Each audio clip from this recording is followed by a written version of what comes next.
అందరితోనూ మంచిగానే ఉంటది. దాని బిడ్డకు ఇన్స్టాగ్రామ్ లో శివ అనేటోడు పరిచయం అయిందంట. అది ఒక 5 days కింద లేచిపోయింది. 5 days కింద లేచిపోతే పోలీస్ స్టేషన్ లో కంప్లైంట్ ఇచ్చిందంట. పోలీస్ స్టేషన్ లో కంప్లైంట్ ఇస్తే సార్ వాళ్ళు వెళ్ళి అబ్బాయిని తీసుకొచ్చి అమ్మాయిని తీసుకొచ్చిల్లంట. నా బిడ్డ 3 రోజుల నుంచి వాడింట్లో ఉంది. నా బిడ్డకి ఏమన్నా అయింది ఒకసారి టెస్ట్ చేయండి సార్ అంటే కోర్టు తీర్పు వస్తుంది, ఇవాళ చెక్ చేపిద్దామని చెప్పి సార్ మంగళవారం పెడదామని సీఐ గారు అన్నారంట. అక్కడ నుంచి దాన్ని ఇంటికి తీసుకొని వచ్చింది. మరి వాళ్ళని ఎట్లా పెట్టిలో నాకు తెలియదు సార్. వాళ్ళ లోపలనే ఉండే, వాడు ఎట్లా బయటకు వచ్చిందో తెలియదు. మా అమ్మ ఇంట్లో పూజ చేస్తాను, రమ్మని బిడ్డ పిలిచిందంట.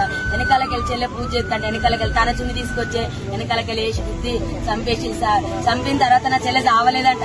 కొనుక్కుతో కొట్టుకుంటా అంటే మళ్ళీ పిలిచిందట. వాడు పోయిన తర్వాత రా మా అమ్మ చచ్చిపోలేదు, చంపేసినాక మన ఇద్దరు వెళ్ళిపోదా రమ్మంటే వాడు మళ్ళీ వచ్చి సుత్తే కొట్టే సుత్తతోని కంటలు ముక్కులు కొట్టి ఇవన్నీ గట్టిగా బిసికేసి ఇట్లా ఊరేసి కడుపులంతా గుద్ది చంపేసి సార్.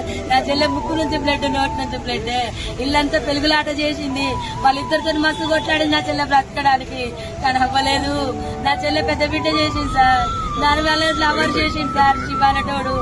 అమ్మా నా చిన్న బిడ్డను బయటికి పంపించిల్లు. నా చిన్న బిడ్డ చంపకపోవు.